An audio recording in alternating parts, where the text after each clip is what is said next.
مشاهدينا الكرام، أهلا وسهلا بكم. تعالوا معنا اليوم نزور الدكتور فيصل زلامة في مكتبه في جامعة سان بونيفاس. حيكلمنا عن برنامج تعليمي جديد حيساعدكم في الهجرة. عليكم مرحبا دكتور، كيف حالك؟ اهلا بك سمير، مرحب بك في مكتبنا في الجامعه. احنا كما وعدنا الاخوه المتبعين لبرنامجكم انه ننجز حلقه ثانيه ان شاء الله، نكمل نشرح اللي صار وبعدين نجاوب على بعض الاسئله. تقريبا هذا من عنصرين. So comme prévu, comme convenu, on s'est engagé la dernière fois pour expliquer un peu comment ça fonctionne les systèmes d'éducation au Manitoba, en particulier le système universitaire, mais aussi les systèmes primaires et secondaires pour les familles. Et dans une deuxième partie de cette entrevue, j'apporterai quelques éléments de réponse pour nos concitoyens francophones qui ont posé leurs questions, que ce soit en arabe ou en français, c'est-à-dire je peux le faire ou en anglais. Alors, laisse-moi vous expliquer le système d'éducation du primaire pour vos enfants. Hein. D'ailleurs, juste à titre d'anecdote, mes recherches ont montré, mon recherche sur l'intégration des immigrants, je me spécialise un peu ces dernières années sur la recherche en matière d'intégration des immigrants. Une fois, je l'ai dit au ministre de l'immigration, Hussein, je lui dis, écoute, c'est facile de faire amener 360 000 personnes chaque année, mais il faut penser créer plus de places pour le parking, élargir les rues, créer les postes d'emploi, les logements, etc. Donc c'est un peu sur ce domaine d'intégration de nouveaux arrivants au Canada que je me spécialise avec une équipe de recherche ici à l'Université de Manitoba. Alors, donc, qu'est-ce que la recherche a donné? Elle a donné que l'immigration des parents passe nécessairement par l'intégration de leurs enfants dans leurs écoles. يعني خاصة العرب يعطيوا أهمية كبيرة لإدماج أبنائهم حتى ولو على حساب إدماجهم هم شخصيا. يعني هذه مهمة النتيجة وصلنا. C'est la raison pour laquelle j'ai décidé de vous expliquer comment ça fonctionne le système éducatif au Manitoba. Commençons par le primaire. Le primaire, ce sont les parents qui sont le seul responsable pour annoncer le niveau de leurs enfants. Alors, le primaire, c'est de la première année jusqu'au 6e année dans des écoles dites primaires. En passant, les enseignants du primaire, c'est pas comme chez nous, en Afrique du Nord ou ailleurs, ils peuvent être des docteurs. Donc, il est souvent facile de croiser un enseignant primaire qui a un doctorat en pédagogie, etc. Donc, le primaire, ce sont des écoles primaires financées totalement par le gouvernement. Le ratio professeur-élève, c'est l'un des meilleurs ratios. Et d'ailleurs, je suis un peu informé, je suis en connaissance de cause, je vous dis que le Manitoba a un plan très ambitieux pour réduire le nombre d'élèves dans les classes primaires à 20 élèves par professeur par classe au grand maximum. Ça, c'est excellent, c'est très intéressant pour vous rassurer de la qualité d'enseignement pour vos jeunes enfants. Après le 6e primaire, le système collégial maintenant d'études secondaires, c'est le 7e jusqu'au 12e. 7e année, 8e année, 9e année, c'est le premier cycle. 10, 11, 12, c'est un peu le cycle, le deuxième cycle au secondaire. Après la 12e année, donc ici le jeune, il est rendu à peu près à l'âge de 18 ans, là il se rend directement à l'université. Alors dans les écoles francophones, je vais aussi vous faire une parenthèse tout à l'heure sur les types d'écoles. Il y a ce qu'on appelle le bac international, International Bachelor. Ça, c'est un programme de fin d'études secondaires qui commence ici au Manitoba de la 10e année 11 et 12. Et l'élève, il obtiendra, en plus du diplôme du Manitoba de fin d'études secondaires, il sera diplômé d'un bac international qui va faciliter son admission dans des universités des renommées, qui va aussi peut-être va lui donner la chance de postuler à des bourses d'études. Et donc, à titre d'exemple, mes enfants ont suivi ce programme de bac international. C'est un programme qui est de très haut niveau, mais il est exigeant en termes d'organisation en termes de travail, mais en plus de la connaissance. Et les élèves, ils termineront les fins d'études secondaires 12e année avec un mémoire d'études, etc. Donc vous voyez l'opportunité. Pourquoi je vous dis ça? Parce que c'est un programme gratuit. $0.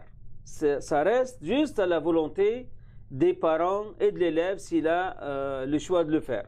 D'autres élèves et d'autres parents peuvent choisir de faire le bac international en partie, c'est-à-dire pas le diplôme au complet, mais choisir quelques cours de biologie s'ils vont aller en sciences, en médecine ou bien mathématiques ou autres, les langues. Donc ça, c'est une opportunité, c'est un avantage au Manitoba que je le précise aux parents, aux immigrants ici même qui suivent cette émission. N'hésitez pas à inscrire vos enfants, à les encourager de s'inscrire à ce programme de bac international. Les minimums que je peux vous garantir, l'élève, il va être rodé. Il va apprendre les bonnes habitudes pour ses études universitaires plus tard. En plus des autres opportunités que j'ai mentionnées tout à l'heure, la bourse et les niveaux. Et ça, c'est un programme qui est fédéré en Suisse. C'est un programme où certains pays sont membres. Bien, les types d'écoles maintenant. Et là, je m'adresse à mes frères et à mes concitoyens en Afrique du Nord, mais aussi au Moyen-Orient. Même si vous n'êtes pas francophone, pensez-y comment inscrire vos enfants dans les types d'écoles où on utilise les deux langues officielles du Canada. Le Canada, les langues officielles au Canada, c'est le français et l'anglais. Et donc, au Manitoba, il y en a les écoles anglophones, il y en a une division scolaire pour les études secondaires anglophones, mais il y a les écoles francophones et les écoles intermédiaires entre les deux, qu'on appelle ici les écoles d'immersion, où les matières de base se font en français et en anglais, et donc il y a à peu près un équilibre entre les deux langues officielles. Ça, c'est stratégique pour votre avenir, pour votre intégration et pour vos enfants. Il faut que vous sachiez une chose, le Canada est bilingue. Le Canada a adopté les deux langues officielles, l'anglais et le français. Et donc, les emplois dans les gouvernements, par exemple, ça exige le bilinguisme. Accéder à des programmes comme la médecine pour les enfants ou les études un peu avancées, ça nécessite les deux langues. Et du point de vue rémunération, parce qu'on ne fait pas les études juste pour les études. On fait les études parce qu'on veut vivre, n'est-ce pas? Et donc, les meilleurs emplois sont les emplois dans les deux langues officielles. Donc, il y en a ici les Chinois, il y en a d'autres communautés qui viennent et qui sont allophones, c'est-à-dire ne parlent ni français ni l'anglais, et pourtant, on trouve que leurs enfants s'inscrivent dans les écoles d'immersion. Ça, c'est un conseil, c'est une occasion en or qu'on a ici au Manitoba, les écoles d'immersion. Vous pouvez suivre, vous pouvez demander des tutorats pour vos enfants. Ne ratez pas l'occasion pour faire de vos enfants parfaitement bilingues, en plus de la combinaison de votre langue maternelle, la nôtre, c'est l'arabe. Et donc, ça, c'est un atout majeur. Si les jeunes participent à un concours, ils peuvent dire que je maîtrise les deux langues officielles du Canada, mais aussi je la combine avec une troisième langue, ma langue maternelle, qui est la langue arabe. Donc, ça, c'est le conseil. Je pense que j'ai vu notre ami Hamad, vous avez fait avec le docteur Ibrahim Dessouki, Allah yarhamou wa yaghfirlou, qui a incité, et c'est un des meneurs d'hommes, docteur Dessouki, pour promouvoir la langue arabe. Et puis, on peut le faire. Il y en a différentes formules. Il y a des écoles de samedi, de fin de semaine, etc. Ça, c'est pour les gens qui sont déjà ici, ou bien nos confrères qui anticipent venir au Canada. Je mets l'accent, je précise les langues. Alors, laisse-moi aller maintenant aux côtés de l'admission dans les universités. Bien évidemment, les universités ici, comme je l'ai expliqué la dernière fois, il y en a la grande université du point de vue effectif, l'université de Manitoba et l'université de Winnipeg 2e, mais il y a la plus ancienne, c'est l'université de Saint-Boniface. L'université de Saint-Boniface, elle va fêter ses 200 ans cette année. Donc elle est plus vieille, plus ancienne que le Canada. Le Canada a 150 ans, alors que cette université a 200 ans. Donc vous voyez, l'enseignement supérieur et post-secondaire, il existe depuis longtemps dans cette terre. L'université de Saint-Boniface, disons-le, c'est la partie francophone, c'est-à-dire où on fait les études francophones, mais qui est parfaitement liée, affiliée à l'université Manitoba, c'est-à-dire le diplôme, il est délivré par l'université Manitoba, et l'élève ou l'étudiant qui s'inscrit ici, c'est à son choix. Il peut choisir un cours en français, le cours de sociologie en anglais, le cours de mathématiques en français. Il fera la combinaison qui vraiment, lui, il le choisit. Encore une fois, on sauvegarde les deux langues. Hein, l'étudiant, lorsqu'il fait ses études supérieures dans les deux langues, il va le maîtriser de plus en plus et il va les sauvegarder. Alors, maintenant pour les immigrants, pour les futurs immigrants, comment les études mènent à l'immigration? Donc, au Manitoba, je pense qu'il y a un programme spécifique, et ça c'est le professeur Louis Roux a bien expliqué ce programme, le programme spécifique au Manitoba pour l'immigration, mais aussi il y a une autre voie. Parce que n'oubliez pas que les étudiants internationaux qui s'inscrivent dans les universités canadiennes, en réalité, représentent une réserve d'immigration. يعني هم حوض باش يكونوا معنا في المستقبل مهاجرين. Et les Canadiens, ils les calculent très bien. C'est-à-dire les services d'immigration, ils savent très bien que le meilleur immigrant, ou parmi les meilleurs immigrants, sont les étudiants d'ici, les étudiants internationaux. Parce qu'un étudiant international, tout d'abord, durant sa période d'études, il paye les frais de scolarité. Bien évidemment, il peut chercher des bourses et des emplois. Maintenant, c'est libre, il peut travailler autant qu'il veut. Avant, il travaille juste sur le campus. Maintenant, il peut travailler n'importe où et à condition qu'il prend au moins 3 cours, c'est-à-dire qu'on les considère à temps plein. Donc, il peut gagner un peu d'argent pour alléger le fardeau financier à ses parents. Alors, qu'est-ce que je disais? C'est pour comment les études universitaires mènent à l'immigration. C'est une réserve. Les autorités fédérales, les autorités canadiennes les considèrent comme bonne réserve pour recruter les futurs immigrants. Et donc, elle a avantage le Canada parce qu'un étudiant international qui a passé que ce soit 2 ans ou bien 4 ans, il connaît le marché de travail, il a déjà fait certainement durant sa période d'études une expérience, il a acquis certaines expériences, il a occupé certains emplois et il connaît un peu les institutions, comment ça fonctionne, les cultures organisationnelles, comment la société canadienne il fonctionne, et donc ça va être très facile qu'il intègre le marché de travail. Il sera, comme on le dit au Canada, un bon citoyen canadien. Les provinces offrent plusieurs programmes pour retenir les étudiants. On ne veut pas qu'un étudiant, par exemple, qui a fait ses études au Manitoba, il quitte pour s'installer au Québec ou dans une autre province. Ça, il y en a plusieurs programmes. Juste après la diplomation, il y a des programmes pour retenir davantage ou de plus en plus les étudiants afin qu'ils s'installent ici. Donc, combien ça coûte? C'est les frais pour les études internationales. Je l'ai mentionné la dernière fois. L'une des provinces le moins chères au Canada pour les études pour les étudiants internationaux, c'est le Manitoba. Et notamment l'Université Saint-Boniface.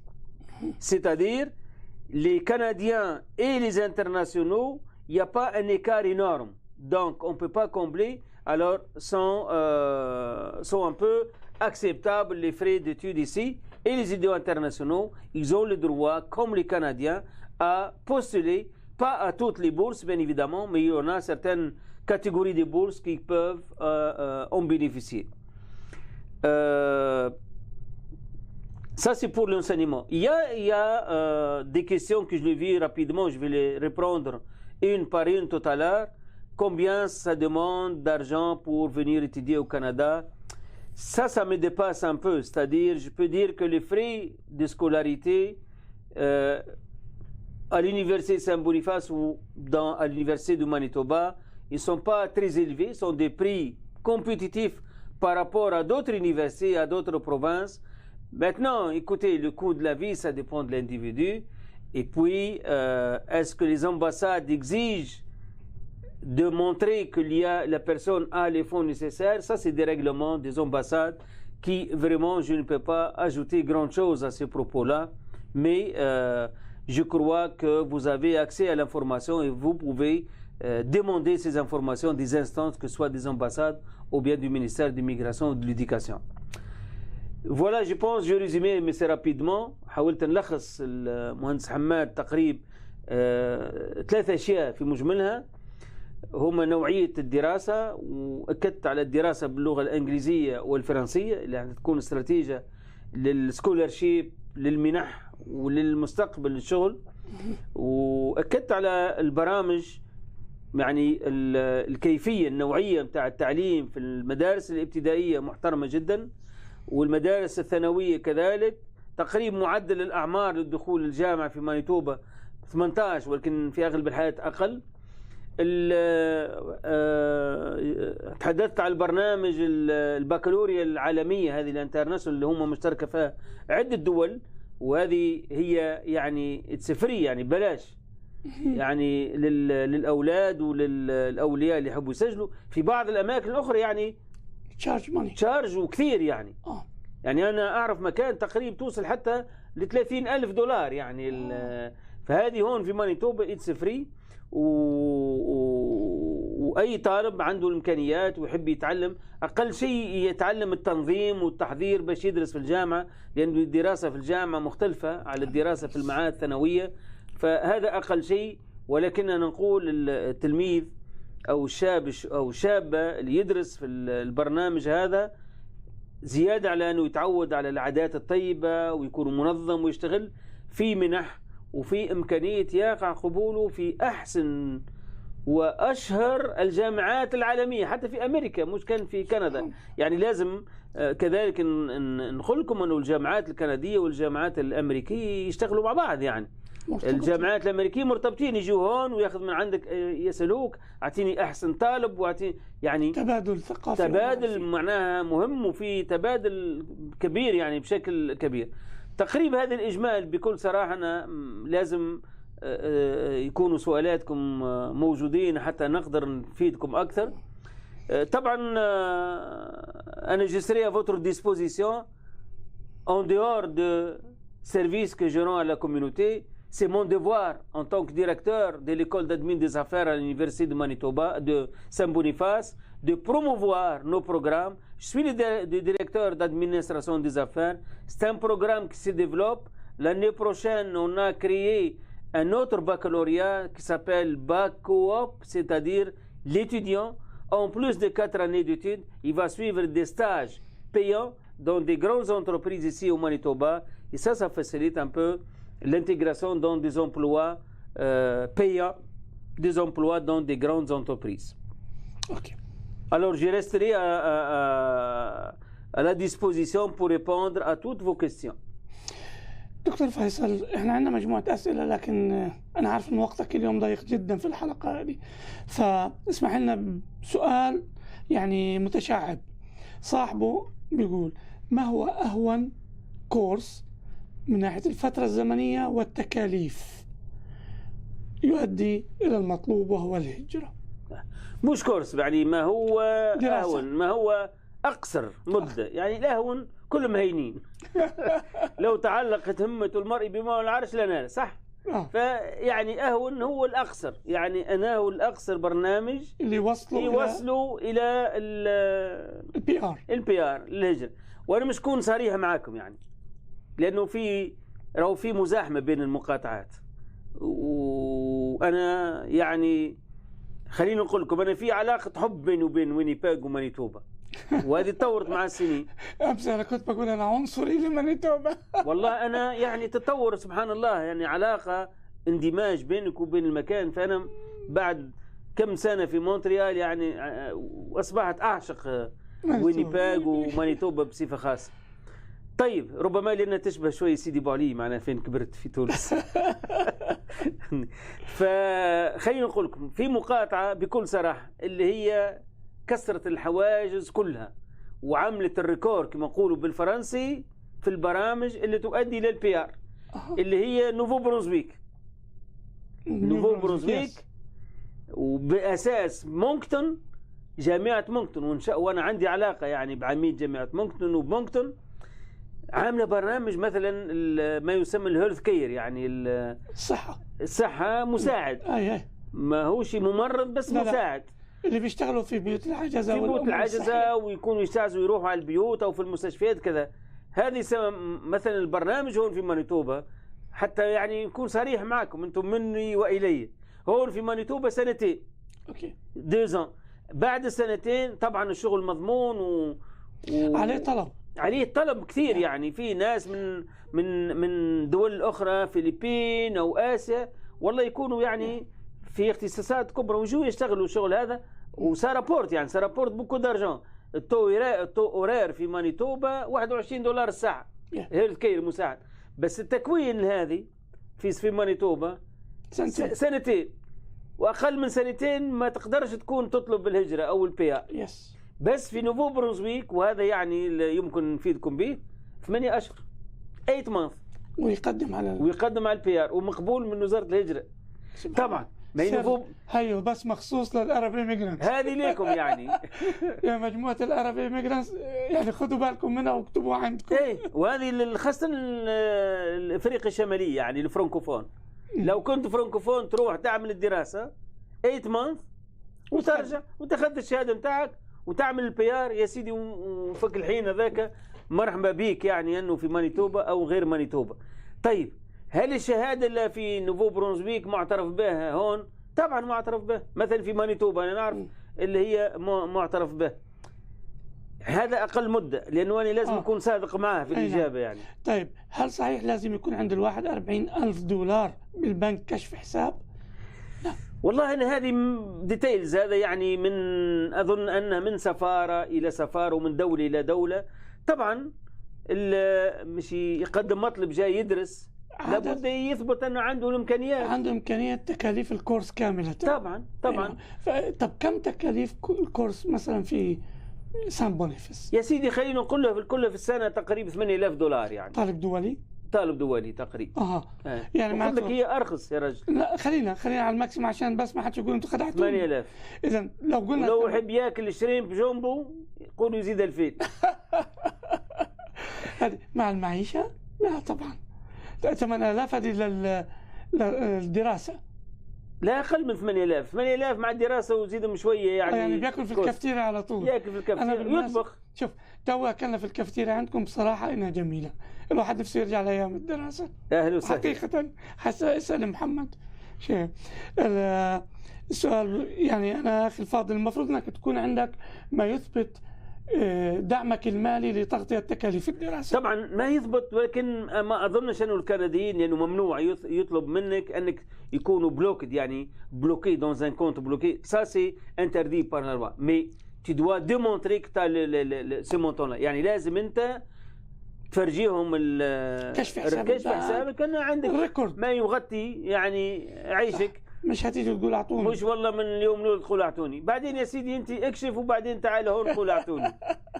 طيب اذا زوجته المدام، انت عليك الترجمه بالفرنسي سؤال وجواب. اوكي، اذا المدام هي اللي قدمت على التعليم، هل ممكن يجي معها تعمل له زي احنا ما بنسمع انه اذا في واحد طالب اكثر من سنه ممكن انه زوجته واولاده، او اذا زوجه بيجي طالب زوجها واولادها، زوجها بياخذ ورك بيرميت والاولاد بيدخلوا مدارس، هل ينطبق الكلام هذا على الكورس؟ والله اظن ينطبق، يعني هذا سؤال نسال فيه لؤي. نسال لؤي يمكن لؤي. بس انا والله امبارح يعني من يومين كان عندي واحد برازيلي عملت معاه محادثه باش نشغله معايا في برنامج ريسيرش، هو جاي بيعقد طبعا برازيلي وعنده زوجه وزوج ابناء، 2 أبناء، فبالتالي هو جاب معه زوجته، اذا معناه يمكن انه يجيب زوجته. هو اجى على طالب عقد طالب باحث. اوكي. وانت ينتهي عقده في ديسمبر، فلازم يجدد العقد اكيد حتى يبقى. بس انا يعني هو علمني في المحادثه انه زوجته وابنائه معه. هل البحث عن شغل هين نوعا ما؟ ارزاق انا بعد. طيب شوف، كلمه البحث هذا كانت محاضرتي امبارح، خذها بالفرنسي عشان يفهموها. اي اتو نرجع لكم، خلينا نعطيها بالعربي، ربما في اوكي في عربي اللي بعث بالعربي. شوف أنا البارح عملت محاضرة لمصالح الهجرة الكندية وكانت محاضرة كبيرة. ما معنى البحث عن شغل؟ كلمة البحث عن شغل أصبحت تجاوزها التاريخ يا سيدي. وجود أنك تلقى شغل يواكب اختصاصك يتطلب منك أنك تكون فليكسيبل، يعني أنت تتنقل للجهات. مثلا هل أنت مستعد تشتغل لو ما وجدتش في وينيبيغ تخرج خارج وينيبيغ بساعة؟ المفروض أنت من لو تقبل أنك تخرج وينيبيغ في ساعة هيك تجيز، يعني أنت تكبر في حظوظك لوجود شغل. صح، فرص أكثر. لأنه بصدق أن وينيبيغ ما هيش متروبول صناعي، احنا عارفين، ولكن حوالي وينيبيغ المدن الصغيرة فيها كثير شغل، فيها كثير اوبورتونيتي تاع شغل. وحتى احنا مقترحين والله يعني لازم نعطيه انسيتاتيف، يعني نشجع الناس حتى تتنقل، السكن والتاكس وكذا والنقل والمدارس كله موجود في مقاطعة في مدن حول العاصمة، حول وينيبيغ اللي هي التونا وينكلر. فهذه شغل موجود كسواء شغل إداري في مصانع، لأنه لازم تكونوا عارفين مانيتوبا منطقة فلاحية وليس صناعية. صح. مانيتوبا تنتج القمح والعدس والحمص والفاصوليا زيت الكانولا والكانولا، وتنتج هي ثاني منتج بطاطس صح في في كندا. فبالتالي الشغل يكون خارج وينيبيغ. طيب انت لو عندك رخصة سياقة ولو تاخذ لك سيارة تأجر لك سيارة تنتقل يا سيدي حتى ولو انك صعب. Donc je vais parler peut-être en français rapidement sans tarder. La recherche d'emploi maintenant c'est une notion qui est dépassée. Ça veut dire quoi? Les personnes qui veulent trouver un emploi qui correspond à son profil, à ses compétences et à ses attentes salariales, tout d'abord, il doit s'adapter aux besoins. Il doit être mobile. Mobile dans le sens flexible, c'est-à-dire il se déplace là où il y a les emplois. L'individu doit se déplacer aux emplois. On ne peut pas faire venir l'emploi chez toi. ما نجموش نجيبوا مركز شغل عندك في البيت. لا. او 10 متر على البيت. انا قلت له ما فيش خدمه للمنازل. ايه ما فيش خدمه لازم انت تتنقل. Donc l'individu doit se déplacer là où il y a les emplois. L'individu doit parfaire ses compétences, doit se former, c'est-à-dire rendre la recherche d'emploi facile en s'adaptant aux besoins du marché. Ça prend quoi si l'individu qui arrive avec un profil, il regarde que le plombier ou l'électricien, c'est les emplois les plus rémunérés.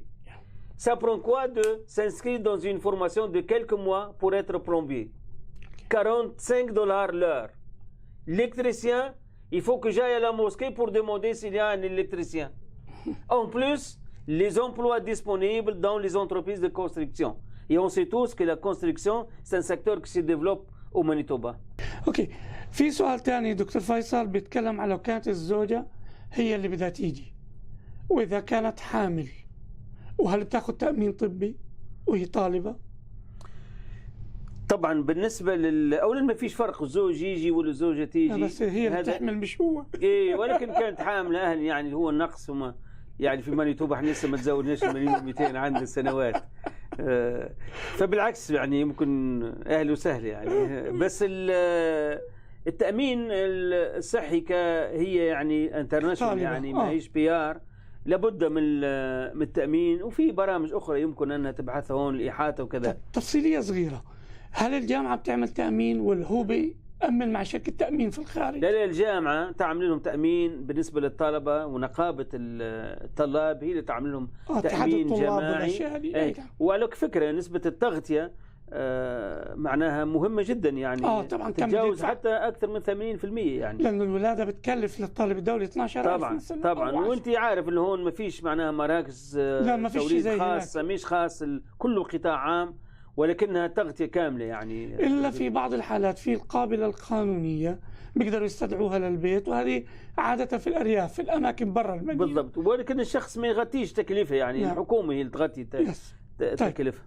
إذن هي لو كانت زوجة وحاملة بتقدر تيجي وتدرس وبتتأمن طبيا، ما عندناش مشكلة في الجزء هذا. هل بتأثر الولادة على الدراسة؟ والله حسب إذا كانت عافية وصحتها كويسة وفي حدا يرعى المولود. ايه احنا ان شاء الله يعني تكون بخير والمولود، ثم في معناها المحاضن يعني 3 أشهر المحاضن. ثم زاد في إمكانية اليوم اختيار الفترة متاع الولادة، يعني لو الولادة تكون في أبريل ما شاء الله يعني حتى لسبتمبر داخلين على الإجازة. داخلين على إجازة، احنا الدراسة تتوقف. طيب أعطيهم إياها بالفرنسي معناته. Pour les femmes enceintes, il n'y a pas de problème. Alors ils ont la couverture d'assurance. C'est l'association des étudiants qui fait cette entente avec l'assureur. D'une manière générale, ce n'est pas individuel, ce n'est pas personnel, mais c'est l'association qui fait un plan. Mais de toute manière, c'est couvert. C'est couvert. Toute personne qui a 18 ans, il est couvert. Les enfants jusqu'à 21 ans, je crois ici, pour les nouveaux arrivants. Est-ce que dans la période ou après cette période d'accouchement, est-ce que la femme, elle peut peut-être subir de craintes pour ses études? Non, mais je ne pense pas. Ici, il y a une flexibilité dans les études, c'est-à-dire il y a la session d'automne de septembre à mi-décembre, il y a la session d'hiver de janvier au début d'avril, la première semaine d'avril, mais on a aussi les cours qui se donnent en été, que ce soit surtout à l'université de Manitoba, mais on a certains cours à l'université de Saint-Boniface. Donc, c'est une question d'organisation. Le cours que tu as raté cette année, tu peux le prendre l'année prochaine. Et ça, je comprends de cette question. Il faut que je vous mentionne que les études ne sont pas en bloc. Les études en sciences sociales en particulier ne sont pas en bloc. Il n'y a pas une première année, deuxième année, troisième année. Il y a un chevauchement entre les années. Il y a quelqu'un en deuxième année, il peut prendre un cours de quatrième année s'il a le préalable. Mais par contre, ce n'est pas comme les études en sciences. Il y a chimie 1, chimie 2, etc. Ça évolue en bloc. Les sciences sociales ici sont un peu, il y a une très grande flexibilité. Et puis, comme je vous ai dit, l'avantage ici au Manitoba, l'étudiant il peut prendre des cours ici lorsqu'ils sont offerts, ou il peut prendre d'autres cours à l'université de Manitoba s'il n'a pas le temps de le prendre, qu'il n'a pas pris ici à l'université de Saint-Boniface. Ça ne pose pas problème. À mon sens, la couverture de santé, c'est une priorité pour cette société-là. La santé humaine et les humains sont la priorité de la philosophie de cette société, alors il n'y aura pas de problème à mon sens. جيد. أنت وعدتنا تورينا مكتبك، فناخذ جولة في مكتبك. أهلا وسهلا. أوكي دكتور فيصل، نتجول في مكتبك. أهلا مهندس سمير. والله أنت دخلت من هون، شوف هذا يسميه بالفرنسي شافالي. شافالي هذا فيه الأوراق مع مجموعتي في البحث. تكتب عليه وكذا. هي المجموعة الكتب هذه مراجعي في الاقتصاد، يعني إنجليزية فرنسية تقريبا. هذا من المانيوال يعني اللي أنا نسترجعهم لدراسة الاقتصاد في برنامج البيزنس ادمنستريشن. هذه الموارد البشرية الجزء الثاني، كل النشريات الجديدة يعني. طبعا القديمة ما نحتفظش بها هون، بس نحتفظ بالجديدة. هذا المانجمنت اللي كومبورتمون اورغانيزاسيونال دون لي زونتربريز، نفس الشيء. هذا كل النشريات الجدد، لانه حتى دور النشر بصراحه تمدنا باخر مصدر، واحنا طبعا وي كومباين يعني احنا هل في من هدول شيء انت نشرته دكتور بنفسك؟ والله في 2 كتب، لازم 2 كتب بهي الصوره، ولو تحب تشتريهم نعملوا لك خصم. وهذا اخر يدرسوا في الجامعه هذول. اي وهذا اخر ما نشرت شابتر مع زملاء في جامعه اوتاوا. اخذت انا شابتر 9 شابتر 9. شوف الكتاب لو سمحت. هذا كتاب خرجته جامعه من اوتاوا، وشايفين الفيدرال زي ما حكيت بالانجليزي وبالفرنسي. هذم اخر نشريات خرجوا عنا، انا ساهمت فيهم. شكرا. الباقي هذم ملفات نتاع البحث. طبعا هذم اعزائي مرافقيه يعني في المكتب، هذم يعطوني شويه اكسجين يعني. شجرات شجرات وشو حطيتهم هما في النافذه. طبعا هذه الذكريات الحلوه اللي انا افتخر بها، اللي هي المشاركه في جامعه مونتريال والجراديويشن. هذا السبوره نتاعي مع زملائي. شوف هذا مثلا لا ستركتور دان بروجي دو ريشيرش مقدمين عليه. هذه بعض المعلقات حتى لا انسى. وهذه في المدة الأخيرة سمير وأنت عارف. أي نعم. هذا أنا كرئيس جمعية عربية في مانيتوبا السنة الفايتة كرمنا الأستاذة حرب في جامعة مانيتوبا، لأنها اسمها ظهر من جملة 10 نساء اللي عندهم انفلونس في المجتمع على مستوى كندا ولا على مستوى مانيتوبا؟ على مستوى مانيتوبا على الأقل. مانيتوبا. فبالتالي كرئيس ومعايا نائب الرئيس والإخوة يوسف احنا قررنا نكرم الدكتور الدسوقي إبراهيم الدسوقي رحمة الله عليه. فأنا جد فخور بهالصورة اللي حطيتها مع إبراهيم. طبعا هذه النشريات اللي أنا نساهم فيهم والكونفرنس، بعض الصور دبلومة، يعني مكتب ما هو منظم كثير سمير. لا احنا حاولنا يعني نتعرف عنك عن قرب. اعتذر شوي لأنه هيك المكتب يكون، بس لازم أنا نطلب من زوجتي بجيد نظمه لي من ساعة لساعة. الله يفضلها يعني. الله يكرمك، الله يخليك. شكرا سيدي على الزيارة. شكرا جزيلا. وإن شاء الله تجي فرص ونستقبلوك عنا هون. سعيدين جدا. فرص أخرى. سعيدين.